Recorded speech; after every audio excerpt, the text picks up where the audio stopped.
नमस्कार, प्रारब्ध पर आप सभी का स्वागत है। मैं अवनीश। दर्शकों, आज हमारे साथ बजट पर, यानी भारत का आम बजट। हालांकि तारीख बदल गई है और एक नई तारीख है। धीरे धीरे हम भारतीयों को भी आदत पड़ चुकी है कि 1 तारीख को अब बजट आने लगा है।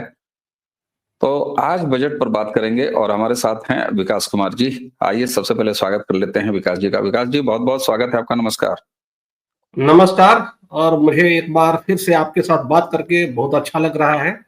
और आज तो बात करने का दिन भी है। जी, बिल्कुल, आज बात करने का दिन है और प्रधानमंत्री मोदी जी ने कहा कि ये पहला, इनके तीसरे यानी मोदी 3.0 का पहला पूर्ण बजट, क्योंकि टेक्निकली ये पहला पूर्ण बजट है मोदी 3.0 का। आज तो सर, सो कॉल्ड या स्वनाम धन्य मिडिल क्लास, जिसमें आप भी हैं, जिसमें मैं भी हूं, जिसमें बहुत सारा भारत यानी भारत का एक बड़ा चंक उसी मिडिल क्लास में आता है। तो वो कर दे ना कि दाता ने तो आज झोली भर दी। और मैं चौंका सर। मैं बजट को फॉलो कर रहा था दर्शकों, और मैं चौंका, सच बताऊं तो इसकी उम्मीद मुझे भी नहीं थी। मुझे लग रहा था कि अगर 10 लाख कर दिया तो बहुत है।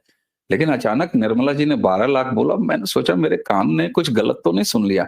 मैंने दोबारा दूसरी जगह अपडेट को लेने का प्रयास किया और 12 लाख ही है। जी हाँ, निर्मला सीतारमण जी ने ये बजट 2025-2026 का पेश करते हुए टैक्स पेयर्स यानी एक बड़ी भारत की आबादी जो अपने मेहनत से कमाती है, अपने मेहनत से खाती है, देश के विकास में सबसे ज्यादा योगदान करती है, यानी मध्यम वर्ग, उसको शानदार तोहफा दिया है। और 12 लाख तक की सालाना आमदनी पर टैक्स हो गया शून्य, जीरो।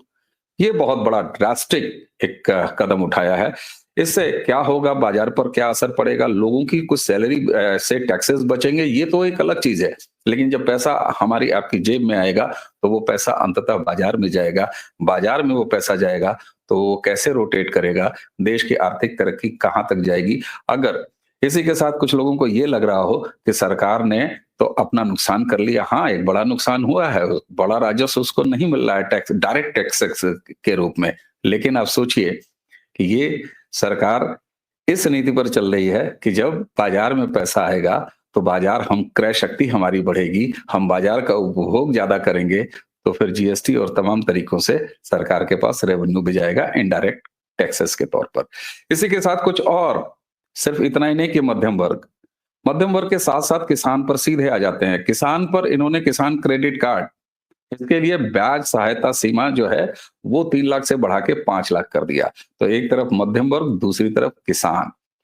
इसी के साथ कृषि प्रधानमंत्री धन धान्य कृषि योजना की घोषणा की। इस योजना में औसत और आधुनिक फसल, इसके ऊपर 100 जिलों का एक मॉडल पूरे देश में वो डेवलप किया जाएगा। और इसके लिए बजट प्रोविजन जो है वो तो किया ही है। 1.7 करोड़ किसानों तक ये योजना पहुंचेगी। चौथा जो बुलेट पॉइंट है, जो सबसे ज्यादा महत्व की चीजें हैं, कि एक नया आयकर विधेयक भी पेश करने जा रही है, जिसमें पहले विश्वास करो फिर जांच करो। यानी हम भारतीयों पर विश्वास करना, कि आप जैसे सेल्फ अटेस्टेशन वाली एक प्रक्रिया लेकर नरेंद्र मोदी की सरकार आई, उसी तरीके से ये सुधार भी करने जा रही है। साथ ही 3 सालों में, अगले 3 सालों में देश के सभी जिला चिकित्सालयों में डे केयर कैंसर सेंटर्स, इनकी स्थापना होगी। ये एक बड़ी चीज है। इसी के साथ साथ अगले 5 सालों में 75,000 ये मेडिकल कॉलेजेस में नई सीटें ऐड करेगी और हॉस्पिटल्स में 10,000 अलग सीटें ये डेवलप करने का घोषणा हुई है इस बजट में। यानी स्वास्थ्य की चिंता, और न सिर्फ स्वास्थ्य की चिंता बल्कि नए डॉक्टर कहां से आएंगे उन अस्पतालों में, उसकी भी चिंता की गई, उसका भी प्रोविजन किया गया है। भारत को खिलौनों का हब बनाने की एक बड़ी महत्वाकांक्षी योजना, जिससे न सिर्फ छोटे उद्योगों को बढ़ावा मिलेगा बल्कि एक्सपोर्ट की बहुत बड़ी संभावना होगी। और आप समझते हैं कि दुनिया भर में चीन इस मामले में छाया हुआ है। खिलौने तो चीन के ही चलते हैं, हमारे यहाँ भारत में भी चले। बिहार को भर भर के मिला है साहब, एयरपोर्ट मिला है। उसी के साथ चौंकाने वाली एक चीज बहुत सारे लोगों को चौंका सकती है, जो बिहार को नहीं जानते वो जान लें। बिहार का एक ऐसा क्षेत्र है, कोसी का क्षेत्र, जो हमेशा बाढ़ के लिए जाना जाता है। हर साल बाढ़ में डूब जाने के लिए जाना जाता है। लेकिन आप चौंकेंगे दर्शकों कि उसी कोसी क्षेत्र में एक नई नहर परियोजना को इस बजट में शामिल किया गया है। वहां पर एक नई नहर परियोजना बनेगी। आप सोच सकते हैं, लेकिन विडंबना यही है कि 2 महीने बमुश्किल डूबने वाला कोसी के पानी से वो एरिया, बाकी 10 महीने सूखा रहता है, वहां के खेत सूखे रहते हैं। ये बहुत बड़ा एक ऐतिहासिक कदम उठाया है इस बजट में, और साथ ही बिहार के लिए जो मिथिला क्षेत्र है, वहां भी एक नई सौगात दी है। मखाना आप जानते हैं, मखाना बोर्ड बनाने की मंजूरी इस बजट में दी है। ये कुछ हाइलाइट्स हैं। विकास जी, सबसे पहले तो शुरुआत कर देते हैं सर, 12 लाख रुपया सालाना, उड़ी बाबा, ये क्या है? मुझे तो सिर्फ जब आपने मुझे कॉल किया तो वास्तव में मैं ये उम्मीद नहीं कर रहा था, और मैं बड़ा डिसअपॉइंटेड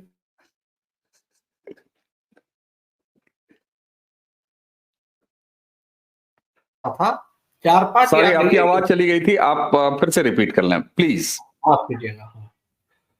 जब आपने मुझे फोन किया इस परिचर्चा के लिए, तो वास्तव में मैं बजट नहीं देख रहा था, और मेरे देखने की बिल्कुल इच्छा भी नहीं थी, क्योंकि हर बार वही उम्मीद लगाओ और उसके बाद कुछ मिलता नहीं, तो लगा कि यार उससे बेहतर है कि ना देखो। लेकिन जब आपने मुझे बताया कि 12 लाख रुपए तक की इनकम टैक्स जो न्यू टैक्स रेजिम में है, नील बटा सन्नाटा बजट लगेगा, मेरे शरीर में ऊर्जा आ गई, और विद इन 1 घंटे के अंदर आप देखिए जो है मैं सेविंग वेविंग करके सब एकदम तैयार हो गया। और ये ऊर्जा है क्यों? ये ऊर्जा जो है मुझे खुद दिख रहा है कि कम से कम 40 से 45 हजार रुपए तक का जो बजट जो है वो मेरे अपने पॉकेट में आएगा। अब आप, ये जो एक बहुत बड़ी शिकायत थी मिडिल क्लास की, the great Indian middle class मैं कहूंगा, एक बढ़ता हुआ एस्पिरेशनल भारत जो कम बोलता है, ग्रीडी है, और सरकार को और खासतौर पर एनडीए सरकार को भर भर के वोट देता है, लेकिन इसकी तरफ जो नजरें इनायत नहीं हो रही थी, तो ये पहले तो हताशा में बदली, हताशा के बाद कहीं कहीं ये कुंठा में बदलने लगी थी। लेकिन मुझे तारीफ करनी होगी इस सरकार की, और ये इस बात को भी बताता है कि मोदी क्यों 15 साल से इस देश के प्रधानमंत्री हैं। फीडबैक फीडबैक जो पहुंचा सरकार के पास, और थोड़ा बहुत तो मुझे अंदाजा लग गया था उनिश जी, क्योंकि फाइनेंस मिनिस्ट्री में मेरे कुछ दोस्त हैं, कुछ पत्रकार हैं, और कुछ खबरें भी आ रही थी कि बड़े बदलाव हुए हैं, अफसरों को भी इधर उधर बदला गया, तो लगा कि कुछ ना कुछ तो इस बार होगा। तो ये बहुत बड़ा कदम है, और इससे कंजम्पशन को तो निश्चित रूप से बहुत बूस्ट मिलने वाला है, और इसका असर अल्टीमेटली जो एफएमसीजी के शेयर्स हैं उस पर भी देखने को मिलेगा। आप देखिए आईटीसी, एचयूएल, डाबर, ये जितने भी कंजम्पशन ड्रिवन कंपनी है सब के शेयरों में बढ़ोतरी हुई है। ऑटोमोबाइल के शेयरों में जोरदार उछाल है। बिल्कुल। और आप उसके बाद आप देखेंगे तो ब्लू स्टार और ये जो दूसरी जो एयर कंडीशन बनाने वाली जो कंपनीज हैं, इन सब के शेयरों में अब जो है आपको काफी खासी तेजी देखने को मिलेगी। तो बहुत बिल्कुल बड़ा ठीक है, ये बात है। तो बाजूका है जी, बाजूका। बिल्कुल बाजूका है। और विकास कुमार जी, आपके जरिए मैं दर्शकों तक भी बताऊं, मैंने तकनीकी शिक्षा के साथ व्यापार प्रबंधन में स्नातकोत्तर भी किया है। तो जो मेरी समझ इकोनॉमिक्स की है, हम अप्लाइड इकोनॉमिक्स का पार्ट पढ़ते हैं, हम कॉन्सेप्ट नहीं पढ़ते, वो भी काम एमकॉम वाले पढ़ते हैं। तो जनरली एमबीए में अप्लाइड पार्ट पढ़ाया जाता है, यानी वो प्रैक्टिकल स्तर पर किस तरीके से एप्लीकेबल होती हैं इकोनॉमिक्स के सारे नियम और सारी चीजें। अगर आसान भाषा में, हम कोई बिजनेस चैनल नहीं है, लेकिन आसान भाषा में अगर विकास जी हम बात करें तो देखिए, 12 लाख तक जीरो टैक्स, इससे होगा क्या? इससे होता यह है कि जेब में पैसा बचेगा।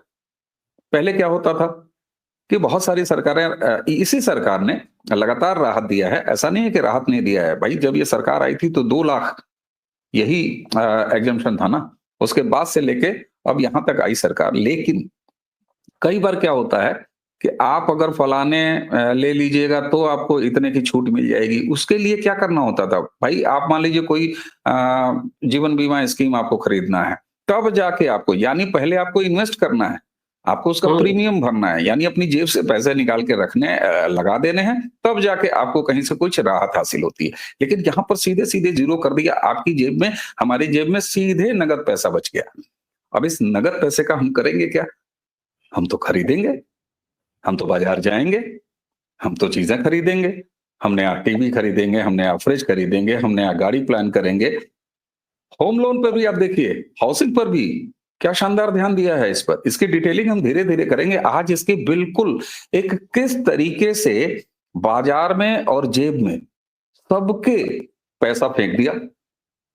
और यहीं पर मैंने शुरुआत में इंट्रो में ही कहा, ऐसा नहीं है, मोदी जी कहते हैं कि हम गुजराती हैं और हमारे खून में व्यापार है। इनडायरेक्ट टैक्सेस तो ले ही लेंगे। भाई हम जाएँगे फ्रिज खरीदेंगे, नई गाड़ी खरीदेंगे, पैसा मोदी जी को जाएगा, सरकार को जाएगा। तो जो लगभग ये अनुमान है कि सरकार को ये 12 लाख का ज़ीरो करने के बाद 1 लाख करोड़ रुपए साल का 1 लाख करोड़ रुपए साल का अनुमानतः ये घाटा होगा।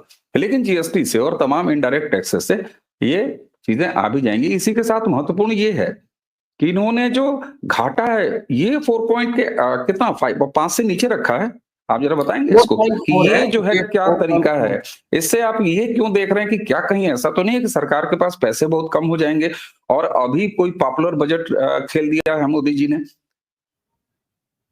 ऐसा तो नहीं? नहीं, नहीं, अगर आप ये देखिए तो ये कोई बहुत पॉपुलिस्ट बजट नहीं है। अगर आप ये जो इस बजट में अगर बाकी दूसरे जो प्रावधान अगर आप देखेंगे, तो आप देखिए मार्केट ने भी कोई बहुत अच्छे से रिएक्ट नहीं किया। हालाँकि ये शुरू में बहुत गिरा, लेकिन निचले स्तर से काफ़ी अच्छी रिकवरी हुई और अब मैं ये मानता हूँ कि ये जो इस सीज़न का जो बॉटम बनना था मार्केट का, वो बन गया।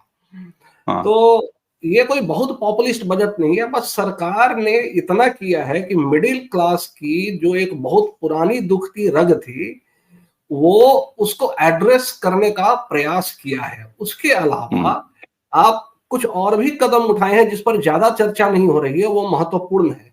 ये जो टीडीएस लिमिट है सीनियर सिटीज़न्स के लिए, सीनियर उसको भी सिटीज़न के बढ़ाकर लिए 1 के 1 लाख कर लाख दिया है। रुपए कर दिया गया है। 1 लाख ठीक है? किया है। हाँ। तीसरा, जो रेंटल इनकम है बोथ लैंडलॉर्ड्स एंड टेनेंट्स, उसके 6 लिए लाख जो लिमिट है वो 2.4 लाख से बढ़ा करके 6 लाख 6 रुपए लाख कर दिया गया है। तो ये 3 बड़े कदम उठाए हैं जो डायरेक्टली मिडिल क्लास को इम्पैक्ट करते हैं। तो हुँ।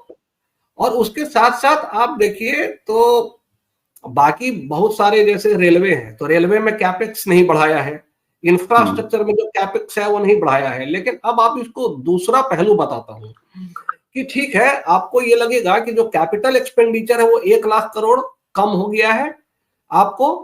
तो अब ये जो कम हुआ है, अब आप ये समझिए कि जब डिमांड आएगी इकोनॉमी में, एयर कंडीशन की, कारों की और बाकी चीजों की, साबुन की, कपड़ों की, तो आप मुझे बताइए कि क्या अब प्राइवेट कंपनीज कैपेक्स नहीं करेंगी?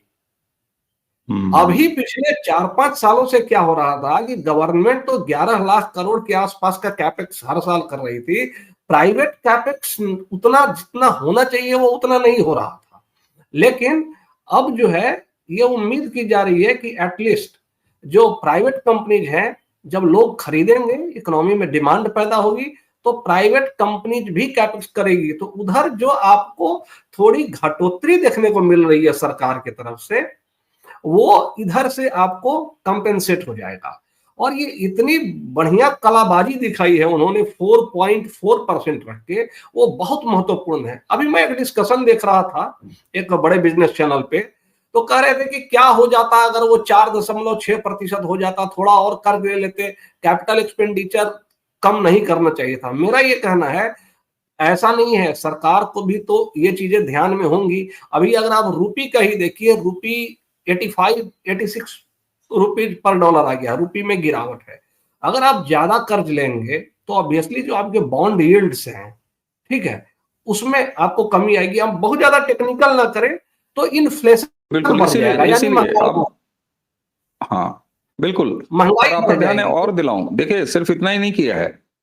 छोटी-छोटी जैसे कहते हैं ना कि जो जैसे एक आम घर में हम जब लिस्ट बनाते हैं और एक अपना बजट होता है तो क्या कहा जाता है कई बार, यार एक काम करो, थोड़ा बजट में चलते हैं, जो एकदम ज़रूरी हो वो सामान लिखवा दो। वो चीजें उठा लाता हूँ। एक ये आम मध्यम परिवार और की एक मानसिकता होती है। यहाँ इस बजट में वो चीज दिखाई दे रही है कि यार जो बेहद जरूरी है, ऐसा लग रहा है कि एक-एक चीज को बड़ी माइन्यूटली, मैं सिर्फ एक उदाहरण दर्शकों आपके सामने रख रहा हूँ। दवाएँ, लोगों की चिकित्सा मोदी जी के लिए प्रायोरिटी रही है, इस सरकार के लिए प्रायोरिटी रही है। इसमें कभी किसी को शक नहीं होना चाहिए। मोदी जी अगर कुंभ में भी जा रहे हैं तो उनका एक ही इवेंट है, वो है नेत्र कुंभ। वो वहां जाएंगे और वहां के कार्यक्रम को देखेंगे।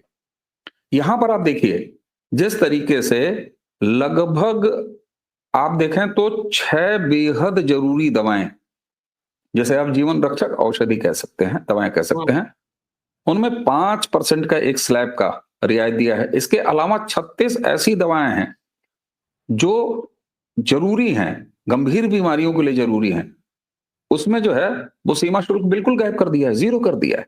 तो ये बताता है कि स्वास्थ्य की चिंता है, एक तरफ अस्पताल की चिंता है, दूसरी तरफ अस्पताल में डॉक्टर की चिंता है, उसका प्रोविज़न किया है। साथ में ये नहीं कि फार्मा इंडस्ट्री को यार चलो सबको दवाएँ कर देते हैं, नहीं। लेकिन जो ज़रूरी है वहाँ पे कर दिया। तो ये एक परिवार के तौर पर बनाया गया एक बजट, पूरे देश को, अपने जनता को परिवार के तौर पर उसके स्वास्थ्य की भी चिंता, उसके अस्पताल की भी चिंता, उसके जेब में कुछ पैसे आ जाएँ उसकी भी चिंता। तो ये मोदी जी का ये जो एक पैरेंटिंग वाला भावना है, क्या आपको लगता है कि किसी घर के मुखिया ने घर का ये बजट बना दिया है, देश का बजट बना दिया है? अब ये लोग कहते हैं ना, कांग्रेसी, कि मोदी जी के पास अपना परिवार नहीं है, ठीक है, तो वो क्या दर्द समझेंगे। जो आदमी विश्व बंधुत्व की भावना से प्रेरित हो, तो उसके लिए तो सारा देश और सारा संसार ही उसका परिवार है। वो भारत को अपना परिवार मानते हैं। अब रही बात आपने हेल्थ की, तो मैं आपको तो याद दिलाना चाहूंगा कि पिछले 70-75 सालों में, जब से भारत आजाद हुआ है, पिछले 12 सालों में, 11 सालों में जितना मोदी जी ने हेल्थ के सेक्टर में दिया है, आप स्टेंट की कीमत घटाने को आप याद करिए, जो कई सालों पहले जब शुरुआती दौर में 2014-15 के ही बजट में वो प्रोविजन आया था। उसके बाद आप देखिए जन औषधि, देखिए जन औषधि आज मेरे पिताजी का जो मेरे पिताजी और माताजी 80 साल से ऊपर की आयु हो चुकी है, और वो खोज करके जन औषधि से ही दवाएं लेते हैं। उससे आपको मतलब डायरेक्ट फायदा मिलता है। तीसरा आयुष्मान भारत ले लीजिए, अब ये चौथा कैंसर केयर लीजिए, जो हर जो एक अभी इस बजट में जो प्रोविजन किया है, ये बहुत बड़ा प्रोविजन है। तो ये तो मैं मानता हूं, इसमें कोई दो राय नहीं है। 100 जिले और अभी लिए हैं। पूरे देश में 100 जिले अभी मॉडल के तौर पे लिए हैं, जहाँ एक कैंसर का जो है वो सेंटर बनाएंगे। अच्छा, एक चीज और, जरा इसको आसान भाषा में जरा समझाइएगा। ये इसमें कहा गया कि साहब जो कैपिटल एक्सपेंडिचर है, कैप्स जो है, उसको घटा दिया है और 10.18 लाख करोड़ रुपए कर दिया है। ये पहले 11.11 था, तो लगभग 1 लाख करोड़ की कमी की गई है। ये क्या है? जरा आसान भाषा में समझाएं जरा इसको। अब देखिए, अब मान लिया कि आपके पास अगर बजट बहुत लिमिटेड हो और आपको कुछ हाँ, करना हो, तो ऑब्वियसली भाई आप कहीं से जोड़ेंगे, कहीं से घटाएंगे, राइट। हाँ, तो सरकार ने शायद ये सोचा कि पिछले 5-6 साल या 10 साल से देखेंगे तो सरकार ने बहुत जबरदस्त कैपेक्स किया है ऑलरेडी आपको। तो हाँ, आप चाहे रोड देखिए, चाहे आप रेलवे देखिए, तो थोड़ा सा ये हुआ है कि रेलवे में जो कैपेक्स है वो थोड़ा कम किया है, और उसको ये लगा कि भाई रेलवे का टिकट और वंदे भारत तो चलो हम बना रहे हैं, लेकिन वंदे भारत में यात्रा करने लायक जेब में पैसे भी तो होने चाहिए। तो थोड़ा ये हम बड़ी लोगों बात। को जो है पॉकेट में पैसा दे देते हैं। और और आप वैसे भी देखिए तो एक इस बार जो पिछले बजट में जो 11 लाख करोड़ जो डेप्यूट किया गया था, वो पूरा खर्च कहाँ हुआ। बिल्कुल ठीक बात है, तो बिल्कुल ठीक बात। अगर ये 10.8 लाख करोड़ अगर ये पूरा खर्च कर देते हैं इस फाइनेंशियल ईयर में, तो वो भी बहुत बड़ी बात होगी। बिल्कुल ठीक बात है। और आपने जो ये आसान से समझाया ना, ये कैपेक्स में पूंजी जो है आधारभूत में इतनी जो कमी की है 1 लाख करोड़ रुपए की, तो ये बात सही है। इतनी सारी योजनाएं पहले से ही भारी-भारी है। रेलवे में भी इसीलिए किया है। अरे भाई कहाँ तो रेलवे का पुल बना डाला, कहाँ नहीं। आप ट्रेनों से गुजरिए तो हर एक दूसरा स्टेशन बनता हुआ कुछ बिगड़ता हुआ, कुछ बनता हुआ दिखाई देता है। कंस्ट्रक्शन ही कंस्ट्रक्शन चल रहे हैं, चाहे रोड कंस्ट्रक्शन ले लीजिए, चाहे रेलवेज़ ले लीजिए। भाई उन परियोजनाओं को पूरा होने में समय भी तो लगता है। तो यहाँ ऐसे लग रहा है कि आपने जो कहा कि एक ईंटा यहाँ से उठा के वहाँ रख दिया है, जहाँ ज़रूरी था, उसको अभी रोक लिया क्योंकि उस क्षेत्र में पहले ही बहुत पैसे पड़ चुके हैं। सरकार ऑलरेडी उस पर बहुत सारा काम कर रही है पिछले 10 सालों में। तो इसलिए इस बार जो है, जैसे होता है ना कि हमने पहले मकान बना लिया, अरे रुको, रुको यार साड़ी थोड़ा बाद में लेंगे, अरे रे रुको, रुको अपने लिए जूता थोड़ा बाद में लेंगे, अरे रुको, रुको अपने लिए थोड़ा स्कूटर बाद में खरीदेंगे। हाँ, ये सब होता रहा है, अरे अभी तो घर बनाना है, अभी तो घर बनाना है, अभी गाँव में खेत बंधक रखा हुआ है, उसको छुड़ाना है। भाई बताइए ये बॉन्ड्स क्या हैं? जो तेल के बॉन्ड्स कांग्रेस छोड़ के गई है दूसरी सरकारों पर, इसको भी तो चुका रहे हैं मोदी जी। भाई जब ड्यू होता है तो ऑयल बैंड बेचारे चुकाते हैं, तो वो भी कर रहे हैं। लेकिन उसी के साथ आपने एक बात बड़ा अच्छा कहा कि मोदी जी ने फीडबैक सिस्टम का बड़ा सही इस्तेमाल किया। वो समझ गए हैं कि नहीं अब बच्चा रोने लगेगा, अब नहीं, अब नहीं। तो बच्चा रोने लगेगा, बच्चे को उम्मीद ये थी कि बस एक टॉफी दे दो, अरे टॉफी तो छोड़ दीजिए साहब। पता चला कि वो सीधे शॉपिंग मॉल ले गए और खड़ा कर दिया और कहा जा सिमरन जी ले अपनी जिंदगी। तो इस टाइप का बजट है जिसको एक गार्जियन कैसे तैयार करता है घर का बजट, लगभग उसी तरीके से ये बजट आया है। बजट के बहुत सारे आयाम हैं, हमारे पास भी डिटेल हैं, लेकिन आज के इस पहले वीडियो में हम विकास जी के साथ आपको केवल शुरुआत एक तरह से, और अगले 2 से 3 वीडियो में लगातार, कल भी हम विकास जी से बात करेंगे, हम परसों भी विकास जी को नहीं छोड़ेंगे, और भी आयामों पर इसकी डिटेलिंग करेंगे कि कैसे ये बजट पॉपुलर बजट तो कतई नहीं है, बल्कि मानवीय आधार पर और घर के मुखिया ने अपने देश जिनको वो घर समझते हैं, उनके लिए बजट बनाया। विकास जी आपने हमें समय दिया, आपका बहुत-बहुत धन्यवाद। और दर्शकों इसको केवल प्रस्तावना समझिए, अगले डिटेल्ड और टेक्निकल आसान भाषा में बहुत गंभीर तकनीकी विषयों को हम विकास जी के साथ ऐसे ही आपके सामने लाते रहेंगे और इस बजट पर आपकी समझ इतना बेहतर बनाने का प्रयास करेंगे कि आप खुद बैठ के अपने आसपास लोगों को बजट पर ज्ञान दीजिएगा। तो इसी भरोसे के साथ हमें और विकास जी दोनों को आज्ञा दीजिए। नमस्कार, प्रणाम।